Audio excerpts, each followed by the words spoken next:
कक्षा 12 में ये सदिश बीजगणित पर आधारित समस्याओं का समाधान वीडियो के माध्यम से भेजा जा रहा है।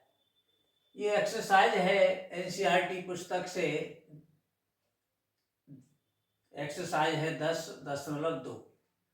दूसरे, तीसरे और चौथे प्रश्न छोटे छोटे हैं, इसलिए ये तीनों प्रश्न इस वीडियो में बताए जा रहे हैं। दूसरा है प्रश्न, समान परिमाण वाले दो सदिश लिखने हैं।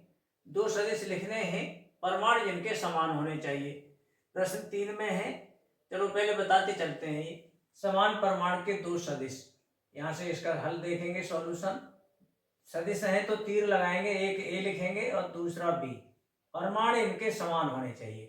तो इसके लिखने का तरीका है, आई जे के अपनी पसंद से आप लिख सकते हैं, जैसे 2i और 3j और 4k। इनकी जगह कुछ और अंक भी ले सकते हो। आई जे के गुणांक हैं, इनकी जगह कुछ और अंक भी लिए जा सकते हैं। तो कोई सा एक वेक्टर ए अपनी इच्छा से लिख दें, और अब हमें दूसरा वेक्टर लिखना है, वहां इच्छा नहीं चलेगी, वहां इसको देख के लिखना है। पहले प्रश्न सदिश को इच्छा से लिख सकते हैं, समान परिमाण का लिखना है दूसरा सदिश बी। तो हम आई जे के जो गुणांक हैं उनको रहेंगे 2, 3 और 4 ही। ये आगे पीछे गुणांक लिख सकते हैं, चिन्ह भी आगे पीछे प्लस या माइनस लिख सकते हैं, चिन्हों से कोई फर्क नहीं पड़ेगा। गुणांक 2 रहेगा एक जगह, और एक जगह 3, एक जगह 4। स्थान बदले जा सकते हैं, जैसे 4 यहाँ कर दिया, 3 यहाँ कर दिया, 2 यहाँ कर दिया। कहीं प्लस लगाओ, कहीं माइनस, कोई अंतर नहीं पड़ेगा। इनका जब मोड करेंगे यानी इनका परिमाण निकालेंगे तो एक ही आएगा। ये रहा लिखने का तरीका। गुणांक वही रहेंगे, आगे पीछे हो जाएंगे, चिन्ह भी बदले जा सकते हैं। अब प्रश्न 3 में समान दिशा के दो विभिन्न सदिश लिखने, एक ए लिखते हैं, एक बी लिखते हैं।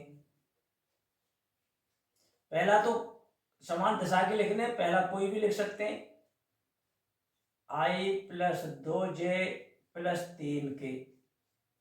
अब दूसरा, क्योंकि इससे भिन्न लिखना है और दिशा यही रहनी चाहिए, तो इस तरह के किसी दूसरे वेक्टर को लिखने का तरीका है कि अपनी इच्छा से किसी अदिश संख्या का प्रत्येक में या तो गुणा करके लिख दो या प्रत्येक में भाग लगा के लिख दो।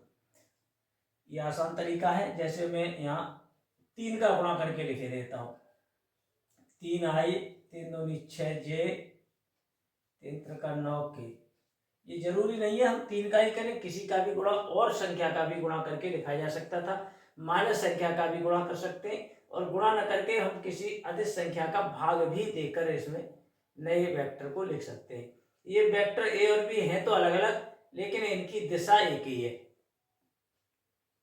अब ये नंबर 4 है, ये कि ये दो वेक्टर हैं, समान है। तो समान है तो इनको समान लगा देंगे, तो इनके गुणांकों की तुलना करके x और y के मान निकल आएंगे।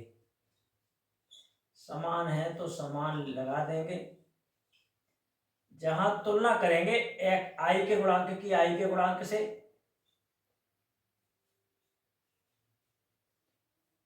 x बराबर हो गया 2, और j का गुणांक j के गुणांक के, इधर j का गुणांक लेफ्ट हैंड साइड में y और राइट हैंड साइड में j का गुणांक है ये 3।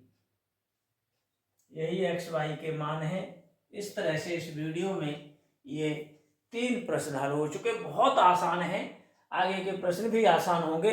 धन्यवाद।